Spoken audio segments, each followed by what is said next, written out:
All right, hi everybody. It is about 6:29. We'll give people another few seconds to join in and turn their cameras on as they're coming to their screens. Good evening. Good to see your faces again. And our presenters. So how is everybody? We are being recorded right away. So in the chat, how are we feeling on this beautiful fall Wednesday afternoon? How's everyone's week been going? Your day been going? Your life been going?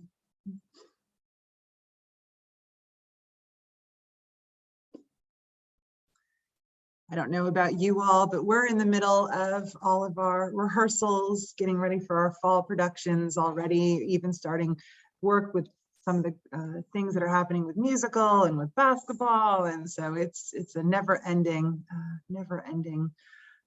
one project after another. It keeps us young and keeps us busy. But it is 6:30, so I know it's so beautiful outside. So we will get started. I do believe we have a few others that have registered that are joining us tonight. So hopefully they'll be signing in. For those of you that have not met me formally, my name is Laura Stotterman. I'm the president of NCDEO, and I join you this evening as moderator of this session. So my job, although I am nationally board certified, I earned my certification back in 2010, and I was on a 10-year renewal plan. So it's actually been, I've already renewed, and I earned mine in CTE through for the high school populations. And I know that Deanna and Chandra will be speaking with you at length tonight about the different pathways that you can take in dance education to become nationally board certified. I'm excited to have this panel with all of you and with these presenters this evening. So thank you again for being here. And Deanna and Chandra, thank you both very much for your time and your leadership as you were about to lead this session.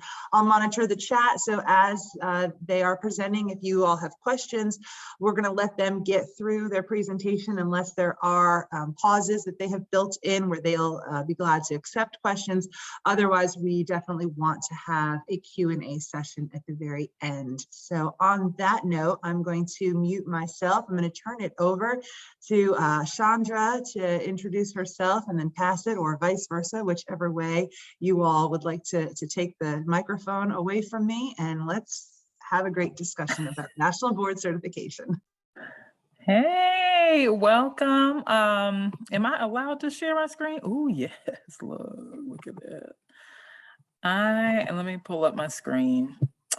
So I am Chandra Glover, and I work at Northwest School of the Arts in Charlotte, North Carolina, and I recently was awarded national board certification. So I did mine through the pandemic, completely through Zoom. I honestly found that to be easier because I didn't have to mess with, oh, what angle and all the things. No, I was always recording.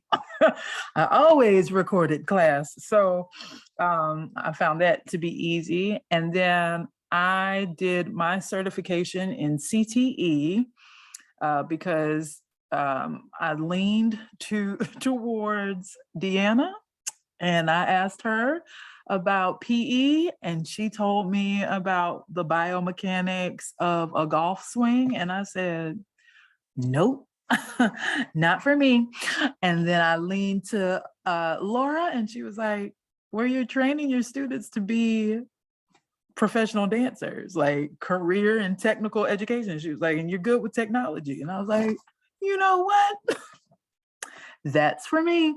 So I got mine in CTE, and even though dance doesn't have its own pathway, I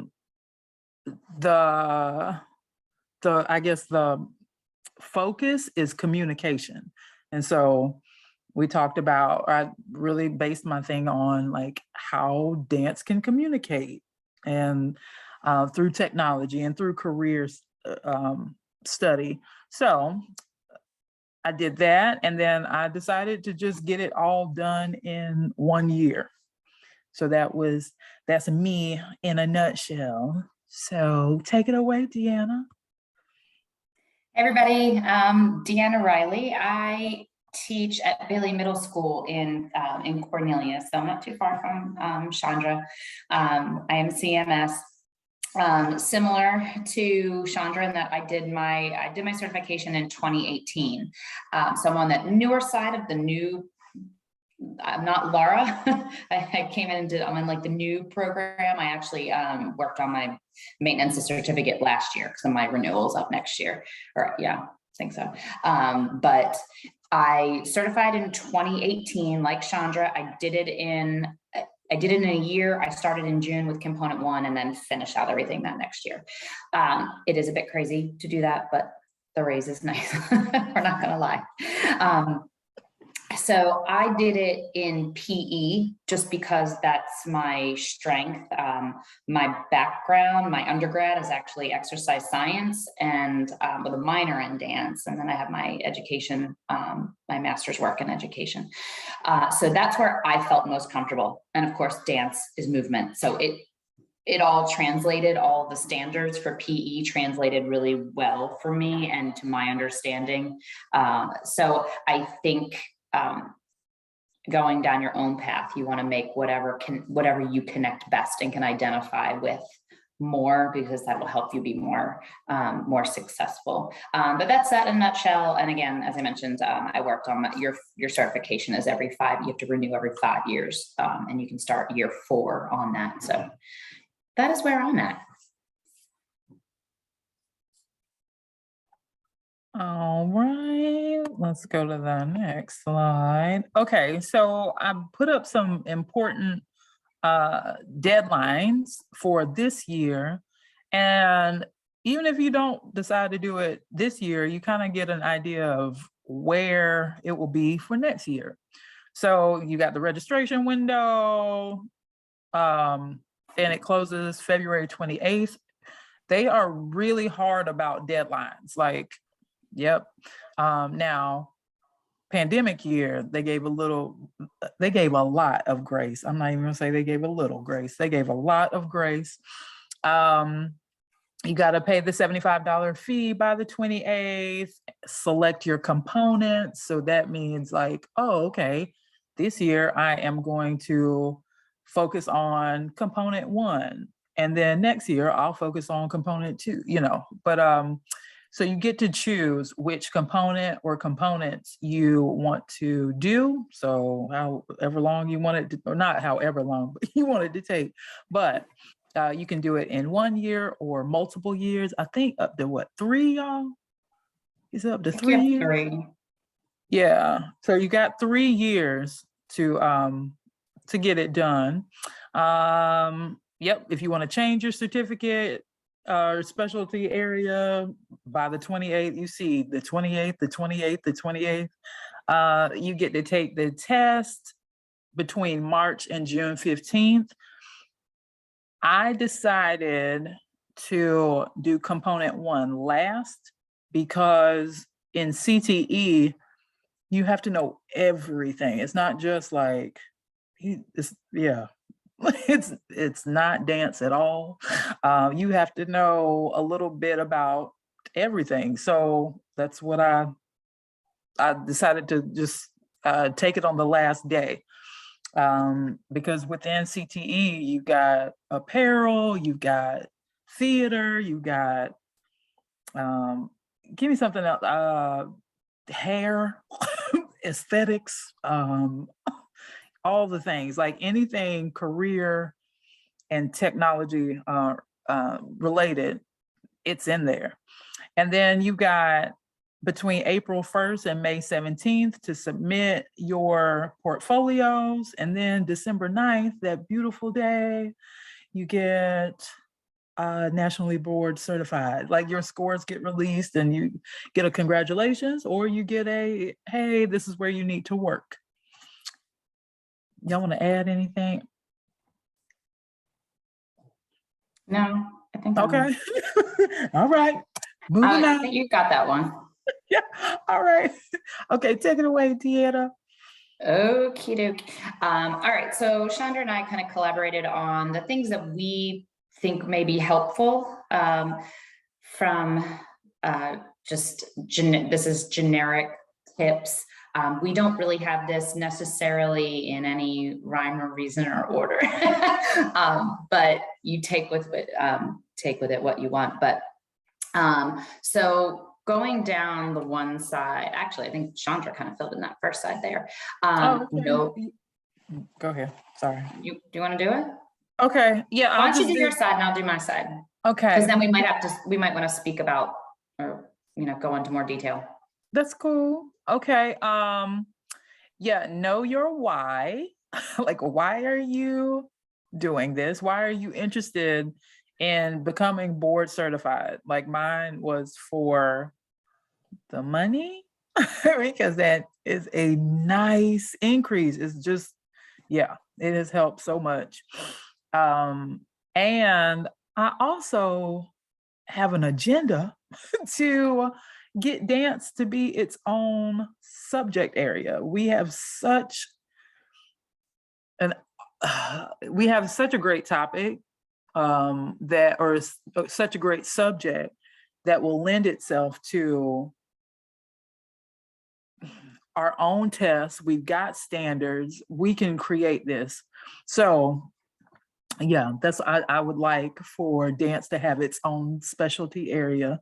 So I just kept going back to it. It's like, okay, like maybe I'll be the last, but maybe I'll be one of the last to have to choose a different area.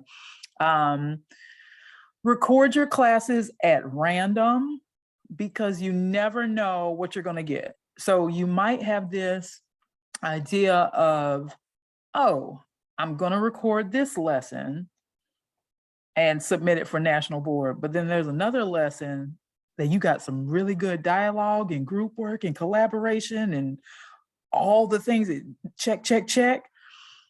If you record at random, you never know. You might select that and that would be the better choice.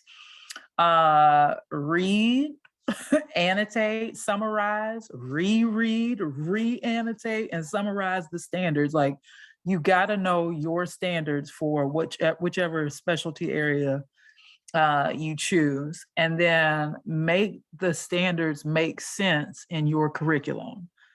Okay, so how do I incorporate for CTE? You have to tell how you integrate math, science, history, all the quote unquote like core classes. So yeah, you just make the standards make sense in your curriculum. Please join one of the many Facebook groups. They really help because you might have a question that somebody has asked and already answered. It's a really good network. Please ask for help. Like I lean on Deanna. I was like, please read all of my things. And she was awesome. But yeah, ask for help, collect and organize student work, read and reread components and guidelines and submission requirements. Like if you format it wrong, you'll get like, what is that? No score? What? I can't remember the verbiage. It's a no score. It's a no score. I did forget to leave off to everybody. I've scored 3 seasons of national board, so it's kind of important. I've scored components 2, 3, and 4.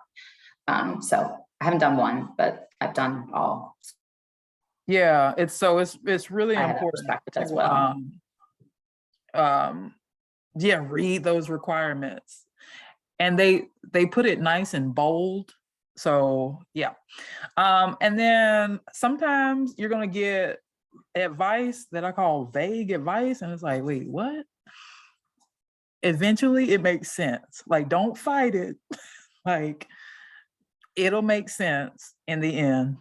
Set aside the time to get your work done and then get your release forms from the students and parents.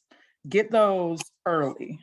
Because what you don't want to do is, submit and then they're like, oh, okay, well, where are your release forms? And people have graduated or whatnot, or left the school. So it's a really good idea to get it at the beginning of the year, maybe at open house, curriculum night, something like that. Yeah, for your students. All right. Okay, I think Sean, we probably duplicated some of our things in terms of getting started. Again, I mentioned choose that track that's best for you. Put some early thought into that. Like Chandra mentioned, like she talked to me because I was PE. She talked to Laura because she's CTE. Get with those people and figure out what might make sense for you. As Chandra also mentioned, read all of the material. I would read all of it up front. I think if I recall, I did it in the summertime when I had a little bit more time, and I read through all component 2, everything, along with the general portfolio instructions. And that is also a good time to just like get a sticky note. And as you read those different things, think about what you already do and say, oh yeah, I do that with this lesson. I work with the students this way. I collaborate with my peer in this, in this category.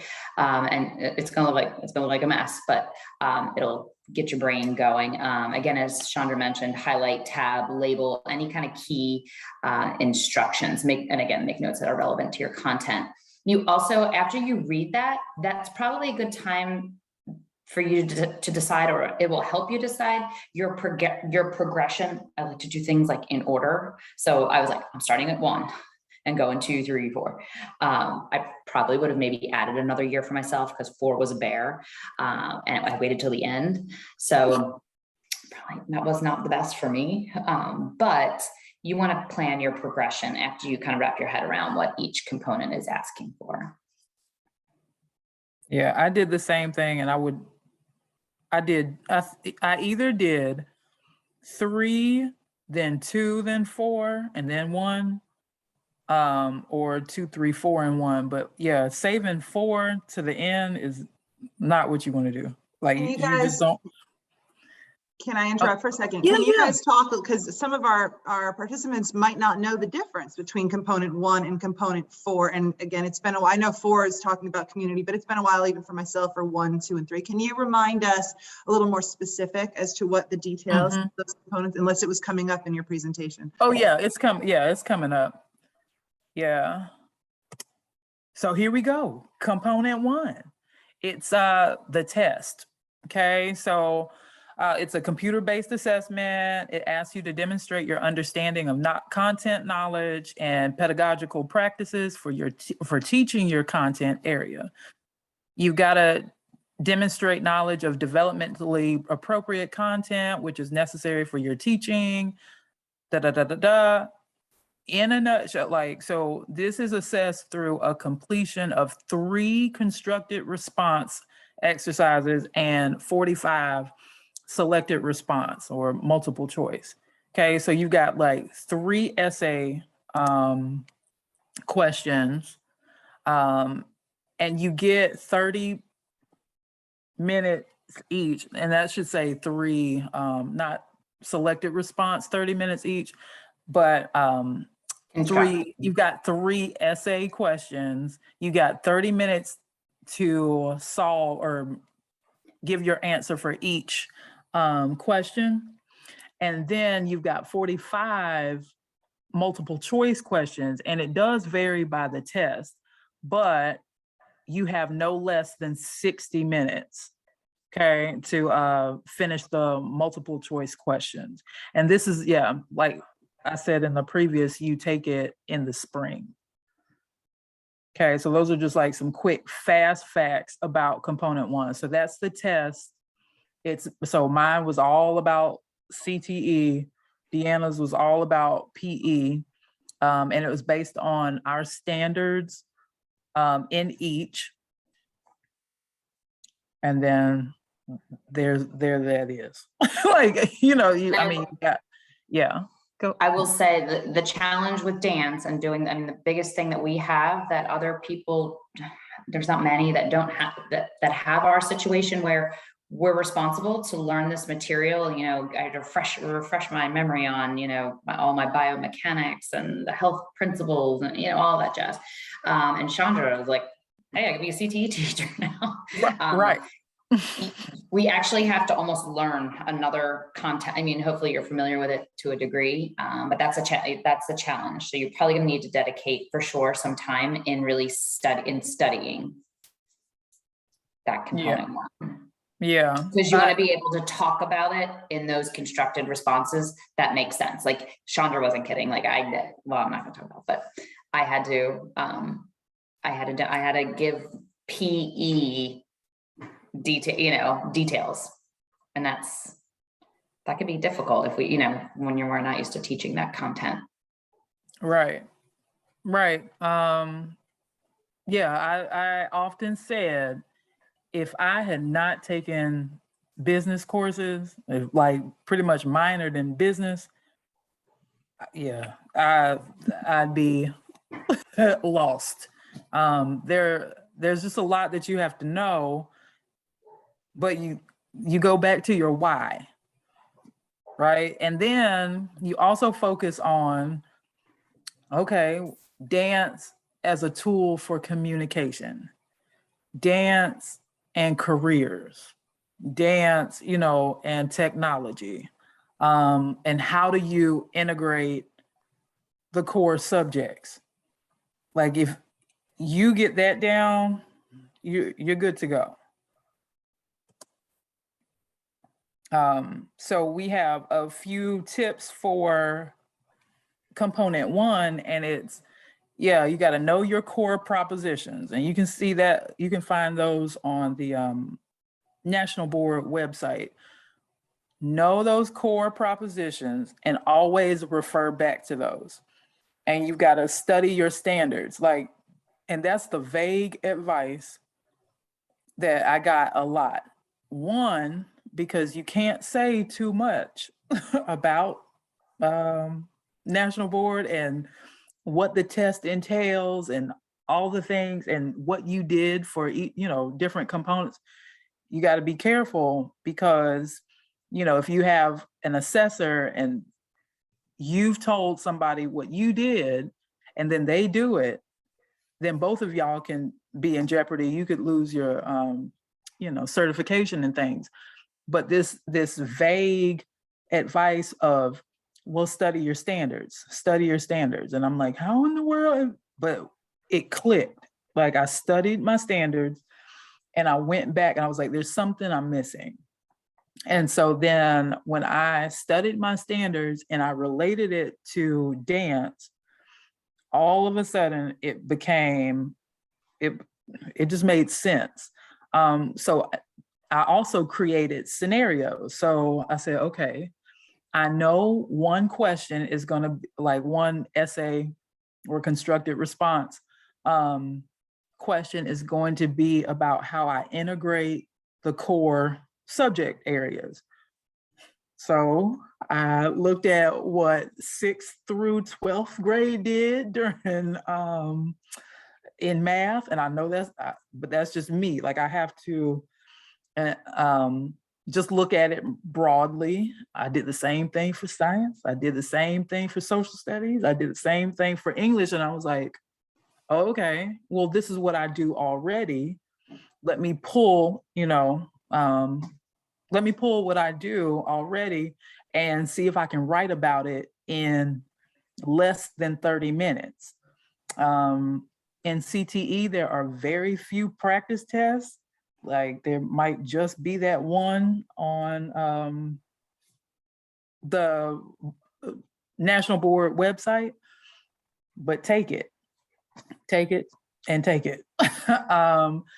Time yourself for the constructed response questions. Like don't go over 25 minutes because that 30 minutes also includes reading the prompt. And then again, join one of the many Facebook groups and they focus just on component 1 or just on component 2 or the test overall or CTE as a whole. Yeah. I found helpful with component 1 specifically. I prepared the praxis on PE, and I'm assuming there's one for CTE as well.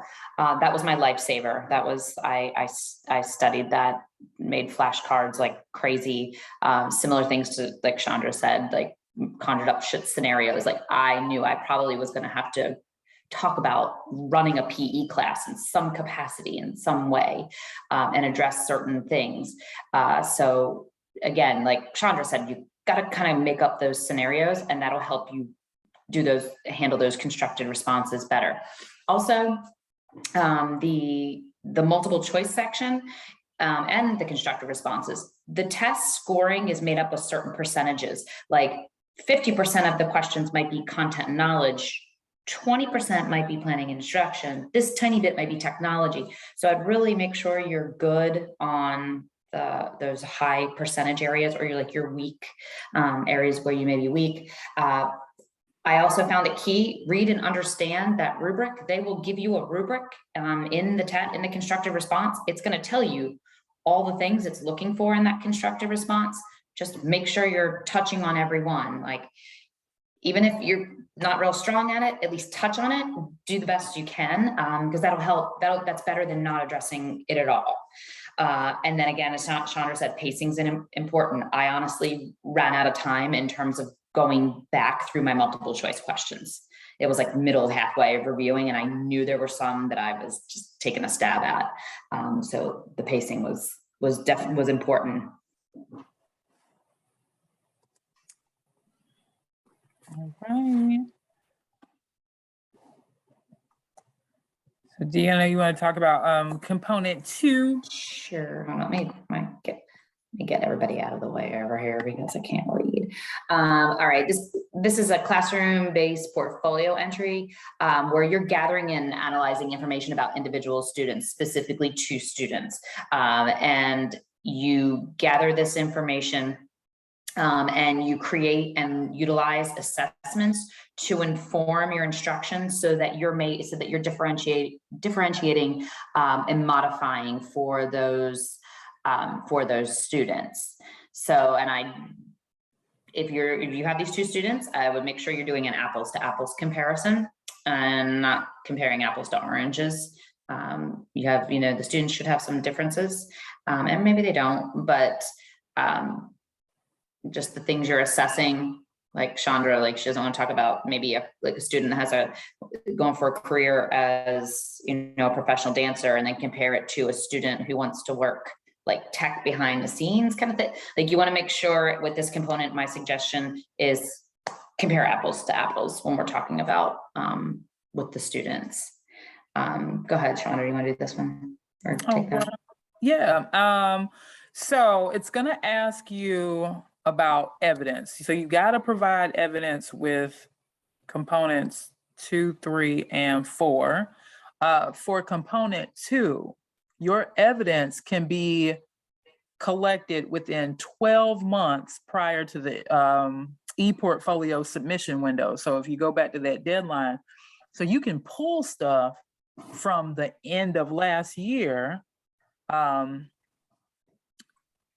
that sometimes helps, because like, I know at the end of the year, I do a lot of projects and choreography and group work. And so maybe you have recorded, some of those interactions, but it evaluates the strength and learning needs of 2 students. So component 2, just think, you got 2 students.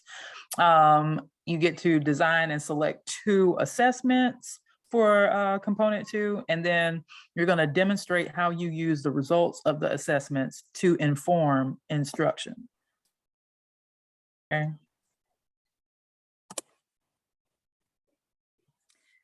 Okay, so I would start with component 2, and this is just in general, how many different ways you differentiate for your students. It can be everything from placing that student close to instruction, to providing guided notes, to accommodations for an injured student. I mean, any which way how you accommodate learning, write it down. Like, even start this year. Like, if you're not, what do I do? And a lot of times you do it naturally. Like, we don't even think about that, that we're doing that. This is a big one. Know your students. Like, it may seem far-fetched that that this child gets picked up early after school to get to a dance class, but somehow you might be able to relate it to what your what you're talking about. So really know those students. It's great if you can work with a class where you have good rapport with the kids, where you genuinely know them as people. That'll help you, and know why you make the choices that you do to differentiate. Like going back to that why do you do that? I put in this one, less is not more on this one. This is the one where I accidentally wrote 19 pages and had to cut down to 12 because I single spaced accidentally. Know that. I was typing away, and I'm like, great, I got 12 pages. Oh no, I didn't double space. Oh, turned into 19. It's hard to cut down, but in this one, I'd write more and then cut back, get another set of eyes to tell you, yeah, you already said this, or but in terms of, you can't share that differentiation enough in this one. Like, I know from like a scoring standpoint, I'm like, yes, that's doing all these things. And then be able to describe the differentiation for your group, select the 2 students that you're able to really clearly demonstrate their ability or your ability to differentiate for their needs. Like, make sure it's just clear.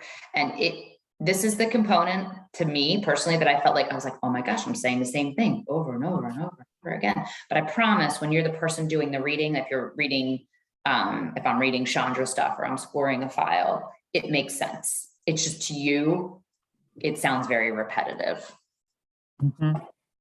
Yeah, I agree. And knowing that you'll probably have different assessors for each component, that helps. So it takes all the like, oh wait, oh my God, I'm saying the same stuff. Like, oh, they're gonna get bored. But no, you really have to write like they know nothing.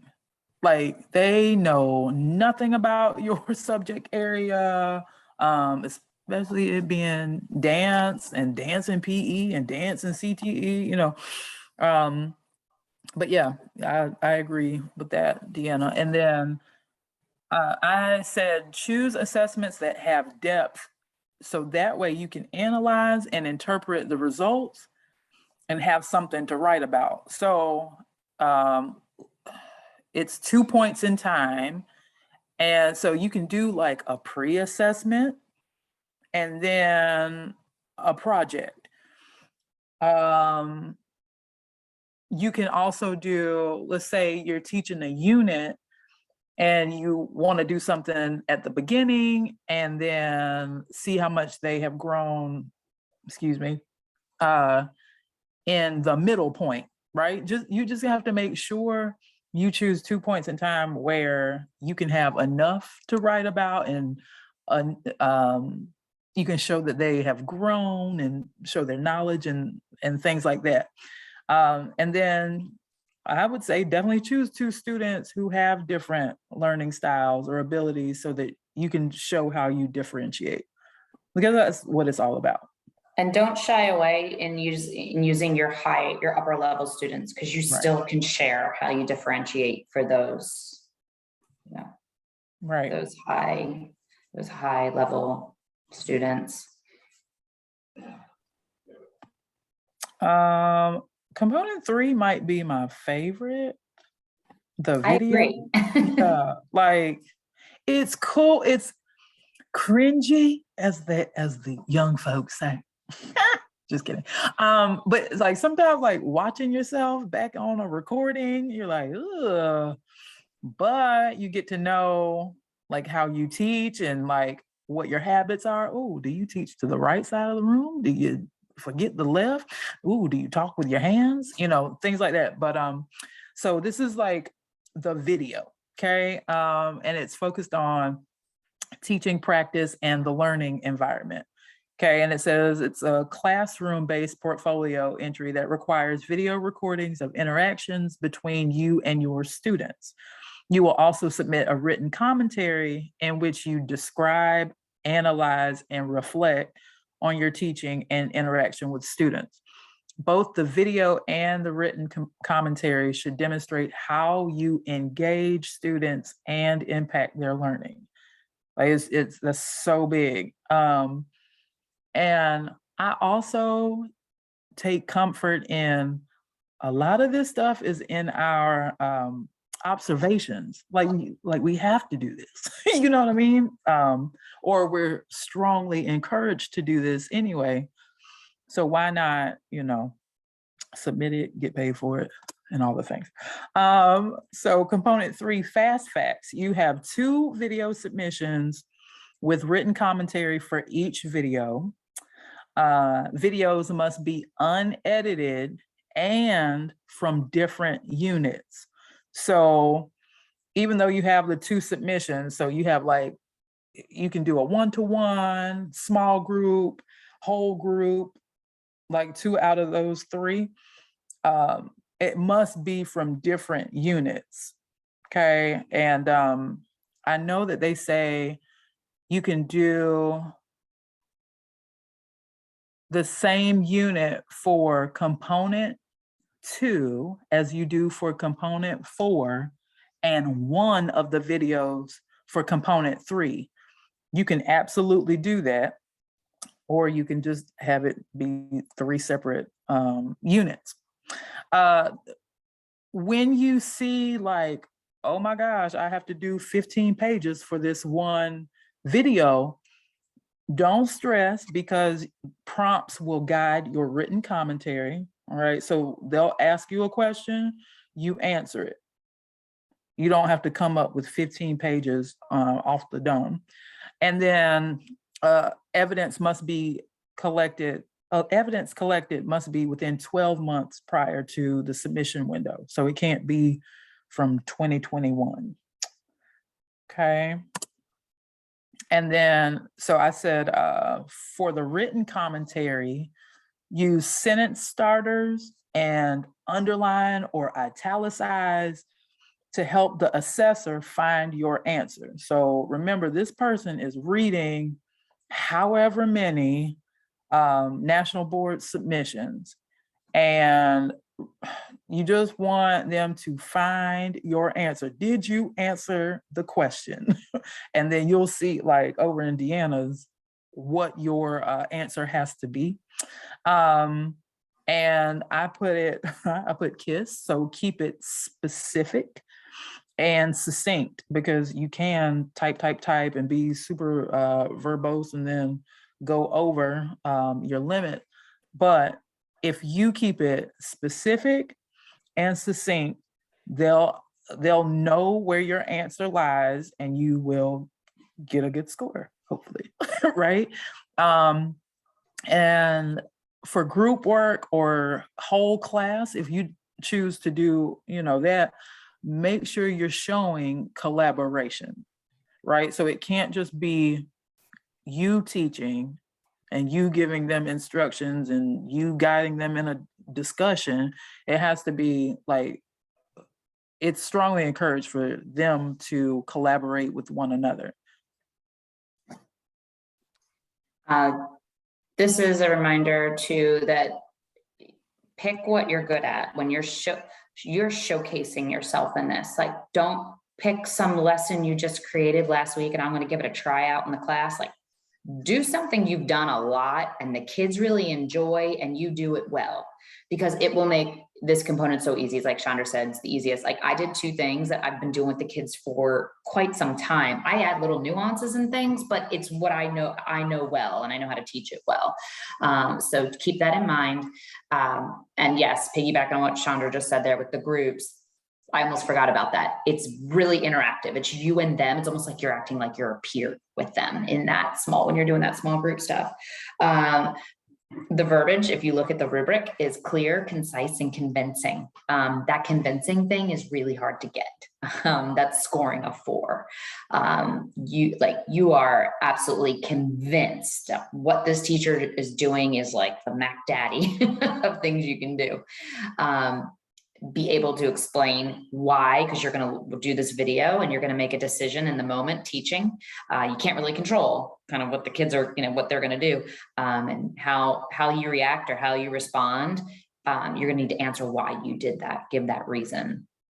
And then I would say one thing that I recall, I recorded my own with the small group because we were just a small group and we were sitting there. It was really easy to see. When you're doing your whole class lesson, have somebody record that, because you're so, especially with dance, and we're physical and we're moving around and going to kids, whatever. And to have that, that camera trying to, follow you might be unreliable, even if it's like a swivel or that kind of thing.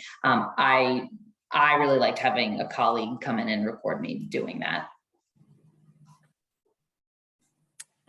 Right. On that for you. You go ahead. You take just this noticed one, your title. Good God. Yeah, no, oh my God. I should have called this the overwhelming, but okay, it makes you a better person component. Look, like, This thing, we're going to call this the hot mess. It is all over. It's all over. Yes. But I could tell you, when I scored this as a scorer, it made so much more sense than when I was like in the throes of doing it. Want me to chat about it? Yeah, you go ahead.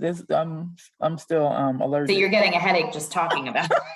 I'm still allergic to this one. It's really. All right. So let me see I'm just going to read what Chandra wrote. The portfolio requires you to demonstrate evidence of your abilities as an effective and reflective practitioner in developing and applying knowledge of your students. So in a nutshell, you're creating a formative and a summative, and reflecting on that. You're then also choosing, and these are let's call it 3 different things. You got the formative and summative, that's one. Then you're identifying a professional learning need, and then you are identifying a student learning need. The frustrating thing is none of these things really need to be connected at all. I could decide, well, I'm really weak in creating choreography, that's professional learning need. Maybe my student learning need is something SEL related, like they are horrible, like audience members. So I'm going to do, a demo or bring somebody in talking about audience etiquette, like having some guest speaker. And then maybe I'm doing a formative and summative on helping students, increase their flexibility. Like they could be all over the place. If you can connect them, that's beautiful, but not required. So this is the one that I would really, really think about. And if you don't have anything solid, don't try to cram this in 1 year. Like I would seriously hold off and I would dedicate a year to that, honestly. Yeah. That's my personal opinion. Everyone's going to have their own opinion. But this one is impact. This is the impact on student learning. How did you impact those students? Sorry, I just went off a tangent, but that's the biggie with this one. How are you impacting those children? And then Chandra, okay, so that one actually can have up to 24 months because it's something that maybe you've been doing, for a while. Sorry, go ahead, Chandra, you can go on to the next one. No, so yeah, that's a biggie. So maybe you have seen something in your school or in your classroom where it's like, whoa, we need to address this, right? So it might be an SEL thing, or it might be, that was mine. Yep, that was mine. Like self-efficacy and believing that you have the tools to do it. So I was like, oh wait, we really have to focus on this. But yeah, you can identify something up to 2 years prior, but then the evidence that you show can't be more than 12 months prior to the submission window. So yeah, so just think about like your school improvement plan. What are you working on there? No, you know what? Nope. I did. It was based in SEL, but it was like about creating more opportunities for like culturally rich opportunities or discussions, or because the Black students are like, we don't even talk about Black history. And the Latino or Latinx students are like, we don't even. So I identified that and then worked with the community. So that's that evidence of collaboration. I worked with the parents, I worked with the community to bring, bring culturally responsive and rich dialogue and events to the school. So yeah, and I noticed that prior, like 2 years prior, but I just started working on it within the past year. So there's that. Again, read this component early on and take notes on activities you've done, whether it's been PD, any leadership based things you've done, whether it's in your classroom, outside of the classroom, any maybe unique assignments that you've created in class. Sometimes that's a good thing to talk about. I don't believe you don't have to make these formative and summatives complicated by any means. They should be pretty clear and very simple. Then it's easier from a scoring standpoint for a scorer to follow along.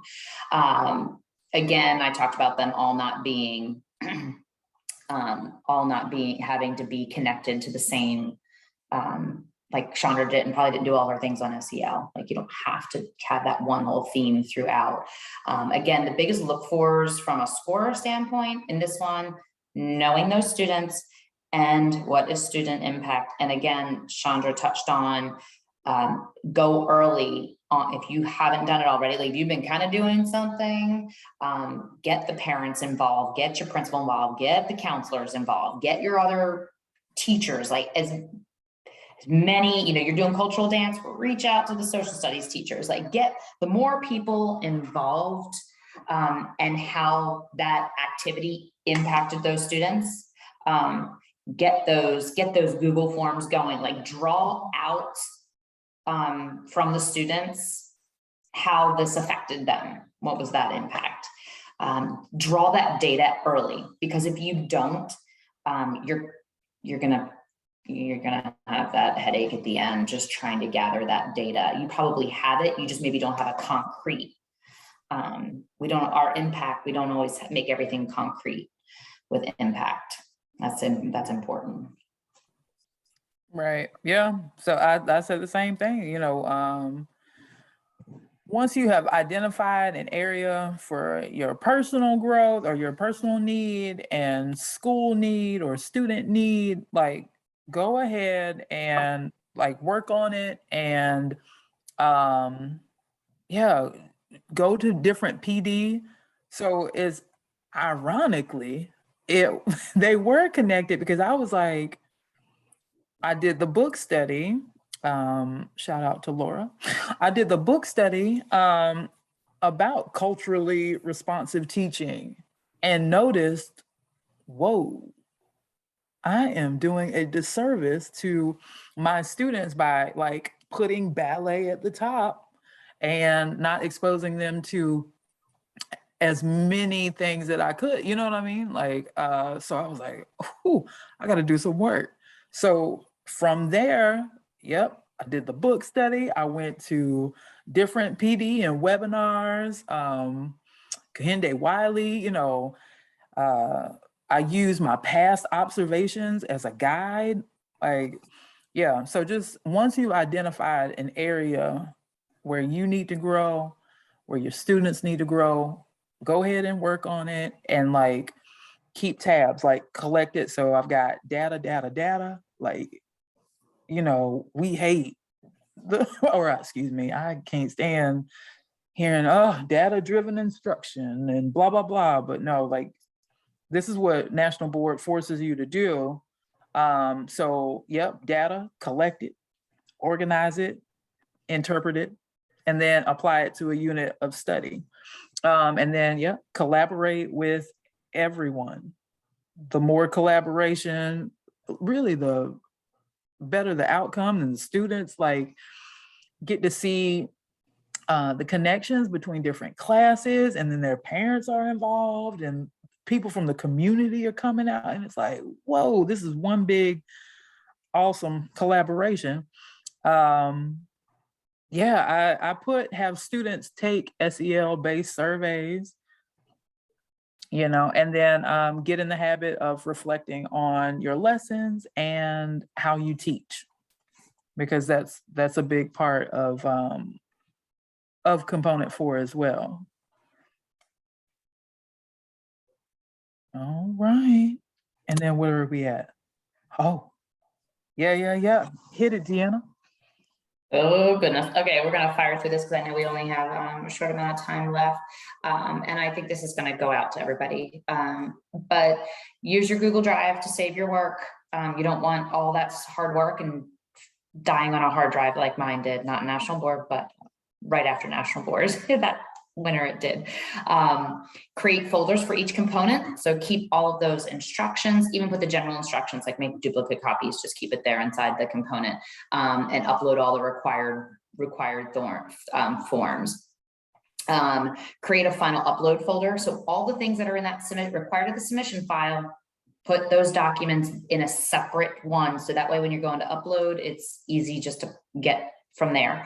My biggest thing that helped me the most, because I can procrastinate for sure, is I created a work calendar that was hour-based for myself, and not task-based. Like I never said, okay, I'm gonna do component 2 and I'm gonna do questions 1 through 5, because you don't really know until you start working how long something is actually gonna end up taking you. However, after I worked through, I think I got through 2 or halfway through 2, I was able to read a question and kind of I get an idea like, yeah, it's probably gonna take me 2 hours to do these 2 questions. So I did a weekly hourly calendar. Like I'd be like, Monday, I'm gonna dedicate 1 hour.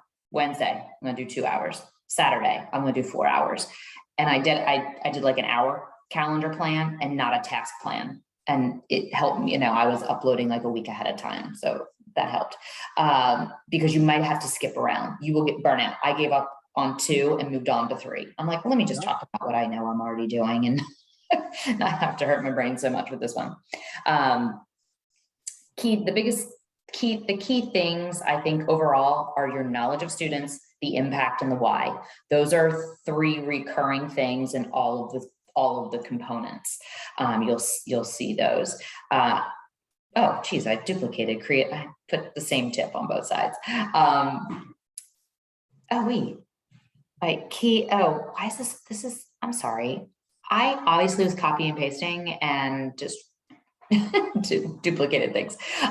Don't recreate the wheel. Use what you've done. Don't try to do anything new. I would highly suggest. Overwrite, you're better off to write more and then cut back.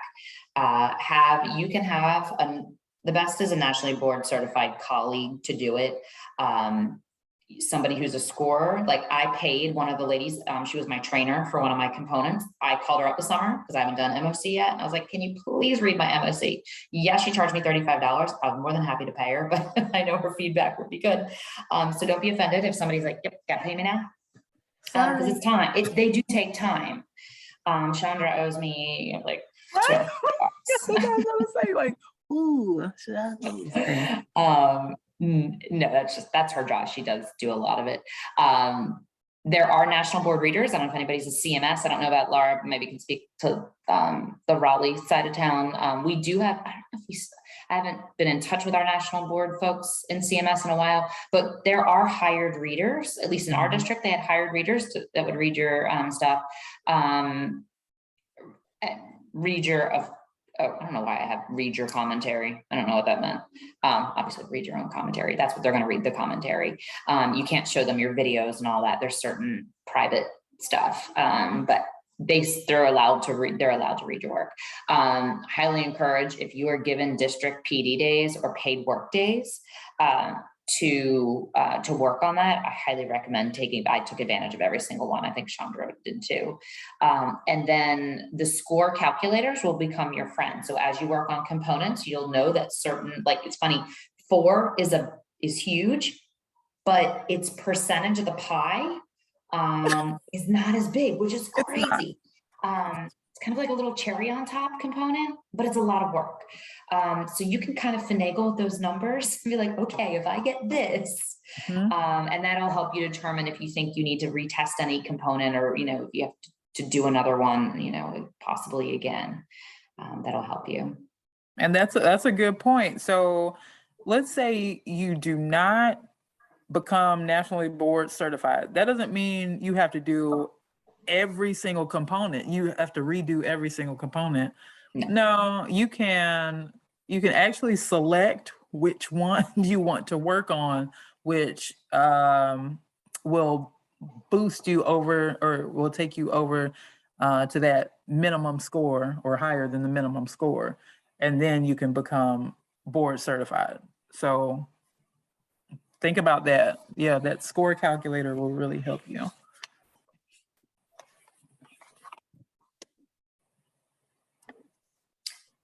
These are just some resources we popped in here. That national board website, read everything and click on everything and read through it all.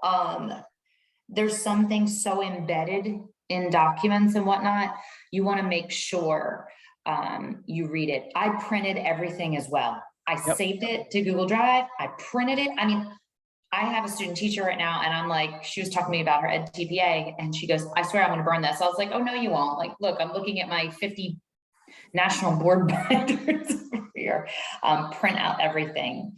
It is really helpful. The Praxis website's on there. So if you need to study for CTE, you need to study for PE, that Praxis is great. I just did my health. I added my health certification this past year, and I studied from the Praxis.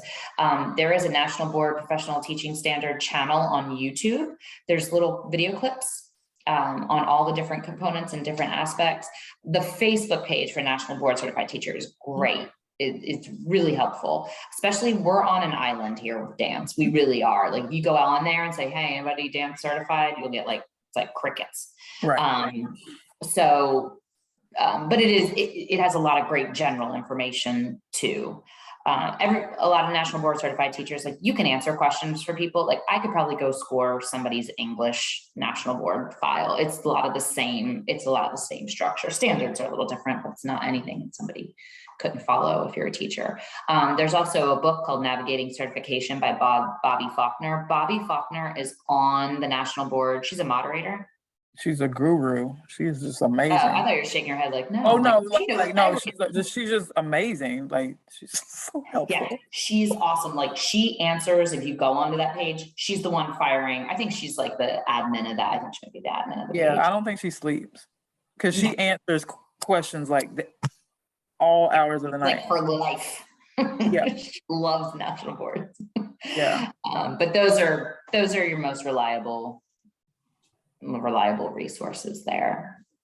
And then Laura, did you have questions that popped up? I know I saw some. We do. We have a couple of questions in the chat. So the first one is just talking about if you do only get one shot at the test. So I think you kind of touched on this with any of the components. If you don't score above, what that process is. So addressing the test, go ahead, and if somebody wants to ask that, do you get one shot at it? You can take it again. You pay for, here's the deal, you pay for all of these things again. So if I wouldn't take something just because you're not happy with your score. Like, if you were to get a 2 on one of your components, don't be like, oh my gosh, I didn't get a 3. You can't pass it. Yes, you can. You can still become nationally board certified and not score 3s and 4s, which the 3-4 line is the accomplished line, and the 1 and the 2 is the not quite. You're not quite accomplished yet. So I wouldn't move forward with retesting and redoing components until you really have gotten through all of it. Because, like Chandra mentioned, there might just be one component you can take and redo, and it'll push you over that line. And but they could be redone. But I think you only have, Chandra, correct me if I'm wrong, I kind of forget. I think you only have 2. Wasn't there only like 2 shots at recertifying? Or I think you can only you can redo a component 2 times or just 1 time. Don't give me the line about it. I can't. I don't know that. Yeah, there is. You do have to look like you can't even go for certification anymore after a certain point. So you just have to. Sorry, I don't know that one off the top of my head. You have to do a little digging on that site.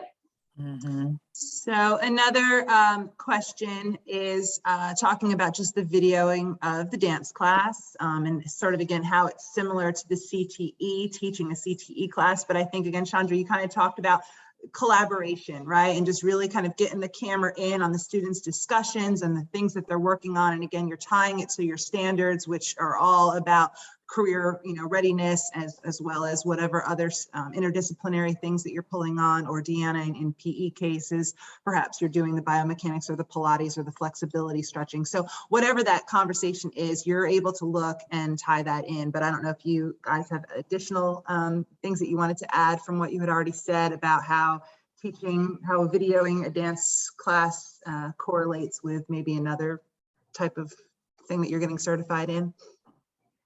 I mean, again, I think Chandra focused on that career readiness and that, right? And then, I mean, mine was just like Laura said, looking at locomotor movement, teaching a hip hop dance, or how I taught a certain thing. Like, you don't have to, those standards, almost like the PE standards and the CTE standards, naturally are entwined. Like, you may not realize it, but they're very closely connected to dance. Yeah, what you So already do. Yeah. It's Yeah. not, to me, it wasn't that hard to connect those standards. It was fairly simple. I mean, I felt so, like, once you understand them and you know what they are, and you just kind of go back, like, did I do this? Yeah, okay, I did. Yeah, and then I saw on the site, like, if you are catching discussions or anything, make sure you use an omnidirectional microphone, because what you don't want to happen is, like, everything sounds like so everything sounds muffled and yeah, you don't want that. That's why it's really good to record, review, and then hear, okay, the volume levels and this and that and the other, because if they can't hear, if the assessor can't hear what's going on, it'll be a no score. It's hard unless you have really awesome written commentary. And it's also too, like, it's not like, I did mine in the hallway because it's not uncharacteristic for me to let kids work in the hallway, and I explain that. And you just explain, like, if you have the kids in a little closet, what is that teacher abusing those kids? No, this is where I always let them practice, because it's quiet or whatever. And you give an explanation, or you say, hey, the student's got ADHD. He focuses better when he works in the hall. Like, explain exactly why you make the decision that you do. And you're like, okay, it's great teaching. And then another question, and again, you also discussed this, but component 4, yes, you're focusing on yourself as a teacher, on your development. And so you think that it's about you and community and about collaboration. But Deanna, you really hit it on the head, where I've known people who I thought were amazing at what they do professionally, and they failed component 4 back when we took it. And that's because they didn't tie it back enough to the student. And so I think, you really hit that hard about making sure that everything you're talking about yourself and why it's important connects back. But that was, again, the question here. Component 4 is about the teacher, not the student. But really, you've already said that it's about you, but it's really about the students. I don't know if you just want to say another quick little thing about that anymore. Right. It's what you did to help impact the students' learning. It's your action, and then it's impact on the kiddos. That's really what it comes down to.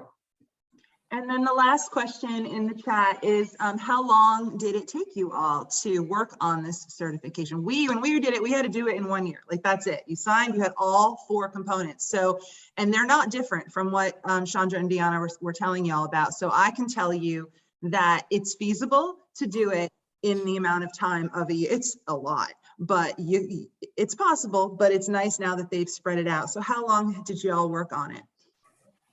I think we were both similar, right, Chandra? Yeah. You both did it I took the test ahead.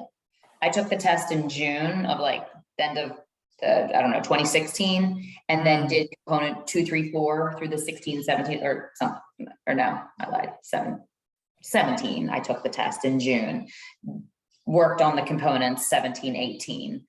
And then, got the certification in that December of 2018. And Chandra, you did 2, 3, 4 test, right? Yeah, I did. Yeah.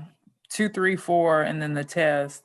Really, I didn't start until January, which was crazy. Chandra was giving me a heart attack, but Yeah. you also, that was a COVID year. So they had an extension till July. Right. Because I remember Actually, until August. Yep, I took my test August 10th. But the submission window, I had until June something or other to submit, and then I just took 2 months and studied like crazy for that test. And I would never do 6 months again. Like, no, ever. Once you do it, you're like, that's crazy. Why did I do that? Like I counted one time just for fun. My submission file for 2, 3, and 4, I think was 77 pages. Yeah. Fun fact. It's quite a bit. It's quite a bit. And some people are like, I'm not a good writer. You can do it. People can read for you and pose questions or give you kind of thoughts like, have you considered this? They can't give you an answer. They can't tell you how to write it, but readers have a lot of good guidance. Yeah. Well, if there's no other questions, or are there any other questions that our participants have of our panelists? Know that we are here for you. There is, they're saying these Facebook groups exist, but we as NCDEO, we exist for you. And, we're here with, to provide you these connections and to provide you this support. And it does seem daunting, but it is worth it financially. It is worth it professionally.